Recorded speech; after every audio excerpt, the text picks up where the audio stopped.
Hello, this is Brendan, and in this episode we're going to have a look at my illustration checklist. So what I did is I made this checklist of things that I want to do, and believe me, when I do this, it's not necessarily the professionals hand me down to guide everyone and to tell everybody how to do things, but these are things that I've learned that help me, and including things that I've been taught in school, in art classes and stuff. And I wanted to just compile it all together, the whole process of how to make a good illustration in a way that, well, at least you can rest your mind at ease and know that you did everything you could to make it professional, right? And these are the steps that we go through. And so with with that in mind, what I have here is I broke it down into two parts because it's basically 10 steps, and I didn't design it that way. It just came out, happened to be 10, and I could add more, I think, and I might do that, but for now this is my 2015, which was like actually last year, list as I made it, and I still haven't learned anything or seen anything that really needs to change too much in this. And it's nice to have 10 even steps, which you can break into two halves. So, and again, this was just coincidental. I just wrote it, and it just turns out that it came to be that the first 5 steps seem to be all the preparation, and then the last 5, 6 through 10, are where you're actually getting into the nitty-gritty, the making of the art and the illustration and the drawing and all that stuff. So, without further ado, let's have a look at that. And so the first thing to do if you're going to make a new illustration is to choose your subject. Now, sometimes that's the easy part. You already know what you're going to draw, you had inspiration or something. Sometimes you just want to keep drawing for practice, and this is where a lot of people complain they can't find inspiration. So, the thing with that is to just choose something you haven't drawn before, something you like, something that, and it doesn't have to be something that's all like magical and crazy. It could be even just, drawing fruit on the table, but whatever it is, something that you're going to be interested in. And as far as like the magic and all that stuff coming out with illustrations and beauty and all of that, I think that comes along the way while you're making the drawing. Things come to mind, you're going to be inspired along the way, and just making a really, really good illustration, sometimes the finished product speaks for itself. You don't have to have that magical inspiration beforehand. So some of you will know what I mean when I say all that, so that's just something to keep in mind. So let's just assume that you have your subject. So I did this step 1, and what I'm going to do is I'm going to walk through an illustration that I'm working on now while we're doing this, and later on perhaps turn this into a time lapse. So I'm going to do a dwarf smithing a warhammer. So if you look at any of my website and my DeviantArt or anything, and a lot of you probably know, I'm working on a comic book that's about dwarfs. And so just to be clear on what that is while we're talking about it, it's these kind of little dwarves who they usually are in battle with a battle axe. They're short, usually short, stout creatures who like to drink, and they're always a little grumpy. And they have weapons ranging anywhere from like a battle axe to a war hammer and a crossbow sometimes. So it's a fantasy creature. In Lord of the Rings, it was Gimli. The character Gimli was the short one with, I think he had a battle axe. I can't remember. These type of characters. And so since I play the game Dwarf Fortress and my comic is revolving around them, I was inspired to see to draw out what the smiths would look like while they're making their weapons. I've seen some other images on DeviantArt and here and there online and stuff, and I just enjoyed that kind of scene, so I want to try and work on something like that. And then so that would be my step 1. I already chose my subject. I'm going to draw a dwarf making a warhammer in his smith shop. And 2 is to do your research. Now step 2, doing your research, is very important. Now that I know what I want to draw, I have to go look up some things, even if I think I already know what a smith shop looks like, and an anvil. They're going to need an anvil to do the work upon to smith out the weapon, and there's going to be some fire to heat up the metal. I know a lot of these things, but still I want to do my research and make sure maybe I'll even improve upon my knowledge of it. And so one thing I had in mind I definitely want to get is these hot coals kind of look, because I'm going to have it look like a real deep fiery kind of dungeon, or a dark dungeon with a fire illuminating the room to have that kind of effect. And so I got this coal image, and then I had to think which type of Warhammer am I going to do. And so I just looked up Warhammer in Google Images, and I looked through, and there's many different types of Warhammers. They're all not exactly the same, but basically have a hammer look to them. And I thought this one was pretty cool. It comes from apparently from Final Fantasy, and I'll give credit to these images in a minute. And then you need a furnace to smelt and to heat up the metal in order to shape it as well. And so I found this picture. I believe this is what we would call the forge. The forge is where you heat up the metal. I could be wrong about that, but that's what I'm calling it at the moment. And so I thought this was nice because it's brick and it has that look to it, which is kind of archaic. You know, it's not like a modern scientific lab kind of forge. It's got that old traditional brick look to it. And so I'm going to use that as reference for the forge. If the forge, well, I'm going to try and squeeze a forge into the illustration, but we'll see what happens. And then this picture, see, this is another important reason why I have to do this. Look at this. This is just really cool. And I would have never thought of that if I didn't go and do some research. And I just happened upon this image. I was like, wow, that's really cool. I have to incorporate that somehow into my illustration. That's cool. And I guess, is that a little forge he has back there as well? Could be a different type of forge. Keep that in consideration as well. And look at all the tools up on the wall here. That's definitely something I would have never thought of. These are all different types of tools. And look at the hammer he's using. That's useful. That's the type of hammer that he'd be using to do some metal smithing. So I have all that. Let me give credit real quick, because I'm always nervous about people getting angry for these images. It was just using Google Images. And so I saved the URLs. Don't ask me why, but one of these images, I believe that cool one, the last one we looked at, was from the Wood Whisperer, which should be wood, but somewhere in this website, it's thewoodwhisperer.com. And that image, which you see there, was at diyblacksmith.blogspot.com. And the Warhammer image here is from finalfantasy.wikia.com. And this one I didn't even use, but anyway, it's overallforge.com.au has some cool images. And this one, which you recognize, is sandersoniron.com. And so that's it. I just want to give that credit real quick. So back to this here. I have my reference images, which is a part of the research step.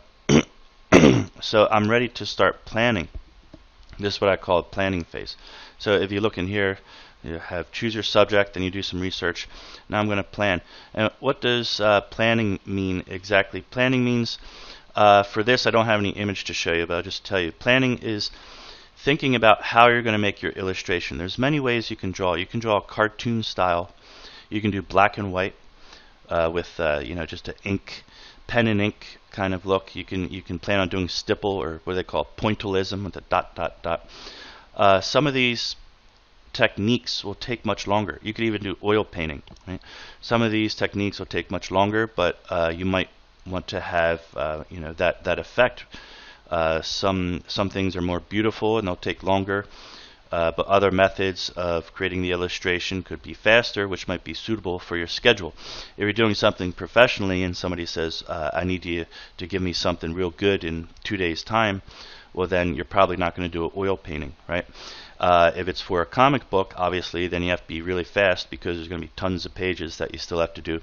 Nobody wants a comic to take 2 years long to make 20 pages, but it happens. So, yeah, do what you got to do. You have to make a decision. What type of style are you going to use? What tools are you going to use? That's step 3.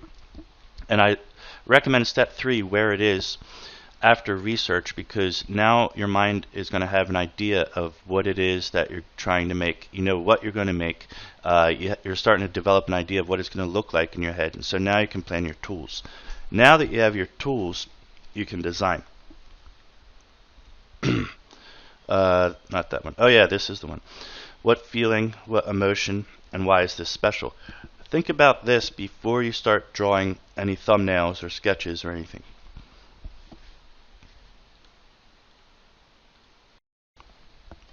Sorry, I just had to get a sip of water.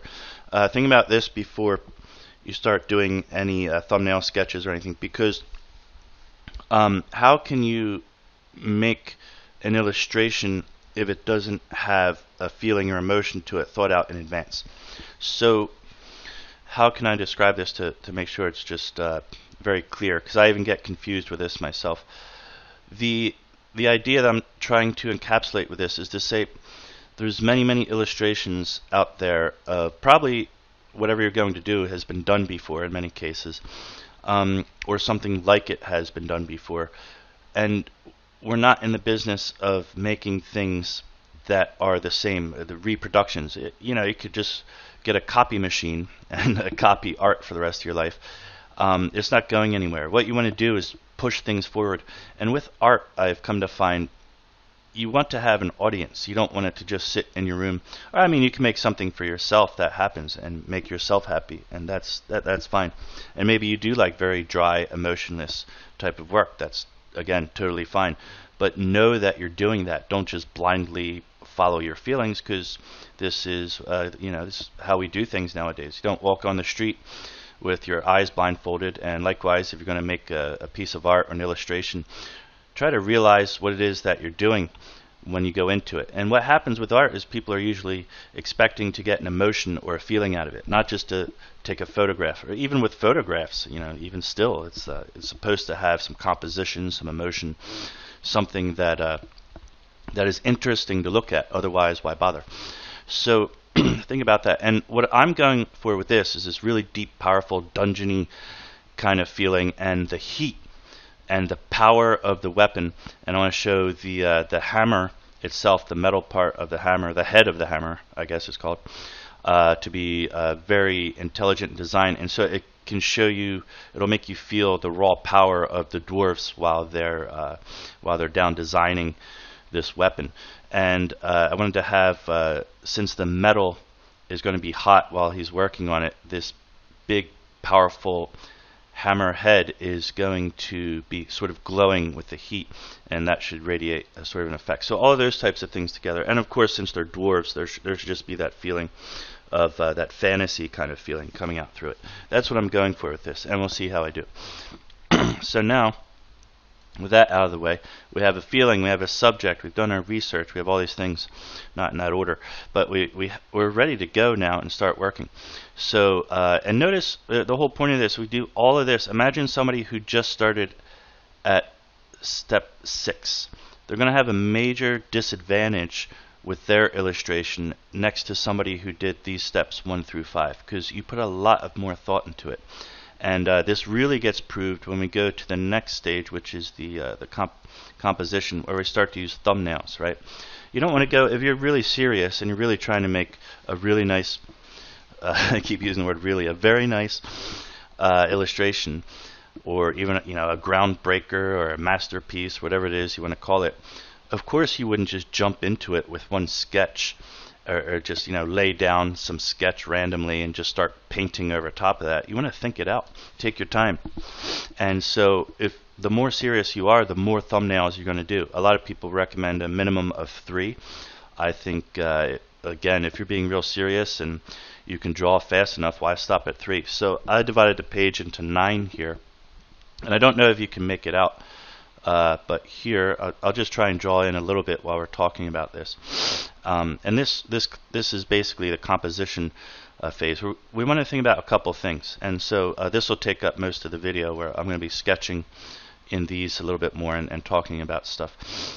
So for this first one, first of all, if you can't make it out, let me show you. This is the hammer right here with that pointed edge on the back of the hammer here. And upon it, this part here, if I'll just scribble in, this part here is the anvil, right? So he'll be smacking on the anvil. And then up here, I'll just try and draw in very simply, that would be his 2 eyes, and his big nose will come out this way, and then his beard will start to come down here like this. And of course, he's a dwarf, so he'll probably have a braided beard and all that stuff.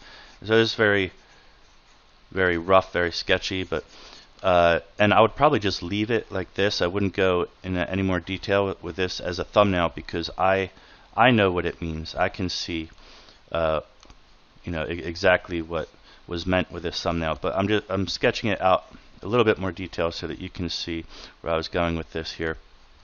And so you see he has kind of a hat on there. I hope you can make this out. I know sometimes it's hard. So there's his eye, and maybe he'll have an eyebrow. So you can see his face up there. I think that's enough. And then this here would be, he has a glove on, and it goes up to his hand here, and there's his arm, and his arm is pulled back and ready to strike down upon this this hammer. So this would be the hammer here. That's just the head of the hammer that he's working on. And so in the background, this here would be where the ceiling meets the wall in the back, and then there's a corner of the room, and over here you see this spark coming up here. That's the spark from the other guy, and from the guy in the photo, the big spark when he was working on whatever it was he was working on. And this would be another dwarf back here working on something else. So this way you'd get to see two dwarfs. This was the very first sketch that I did. Obviously it's in the first panel, and I did go 1, 2, 3, 4 just like that. So this very first one, it's okay, it works, but let me just make the point, I would have not gone any further. If I had just sketched this and didn't do all these thumbnails, I would have stopped here and I would have just done this, and honestly it's kind of boring.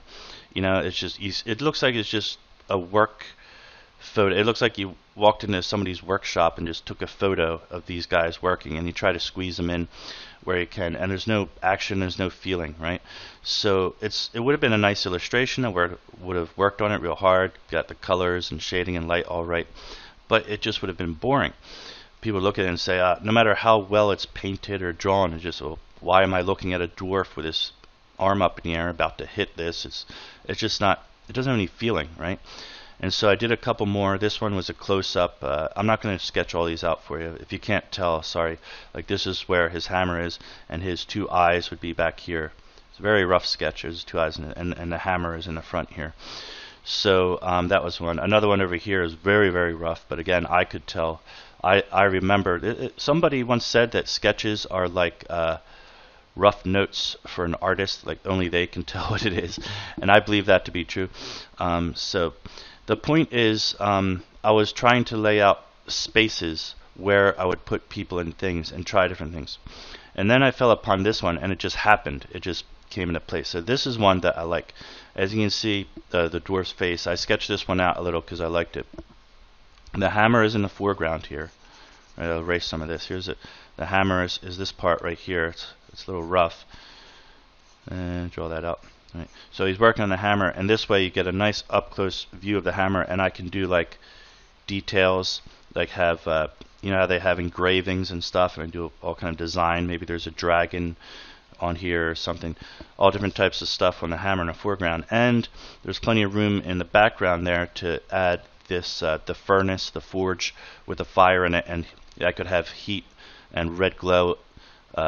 Illuminating from that area. And then back here it gave me plenty of room to have the same as up here where I have the other dwarf in background and the spark when he's hitting down upon it, and I can also fit the whole anvil in, right? So having an anvil is very important in this type of illustration, because we're showing that these dwarves are archaic and fantasy. It's not. We want to make sure it doesn't look like a modern image. So having things like these brick walls and the furnace and the anvil and these old tools that they're using is all pretty important to the design of it. So I wanted to add all that in there, and I think that is one of my two favorites that I'm definitely going to use. I might end up doing 2 illustrations. Then I went over here. I said, this is nice and all. I like all of the feeling that I'm getting out of this. But what about the hammer? I'm not really seeing the whole hammer, right? So that's something I don't like about this one, is that you're just seeing the head of the hammer. And will that, can I move that around? Can I change it? I'm not sure if I can work with that. So I started to think, what if he's not working on the hammer now, but he's examining it, and he has the tools in his hand and the fire in the background, and he's holding the hammer up above him, maybe with like a spectacle on one eye, like a eye patch, a monocle or something, and zooming in to look at the details of it. And so, as you can see, I didn't go very far with this sketch. I just said, well, it's an idea. I'll leave it there. I didn't like where it was going. So here's the same idea. Again, here's his eyes. Let me get 2 eyes and a nose is usually enough to let people, and his mouth, right? So and I'll just make it look like a helmet up here. I think you get the idea. So there is his eyes, and here you have the hammer. He's just holding it above the fire, and he's looking in close to it with his eyes here, and he's examining it. Again, the same idea of showing the whole hammer, and him, you know, still in the process of working on it. So there, and I would have the coals down here, which one I have, so there'd be a lot of room for all of that heat feeling and stuff in the furnace or the forge back here. So it had all the elements I wanted. This is kind of nice too, but as you can tell, it just looks cartoony, kind of like lame, didn't have feeling.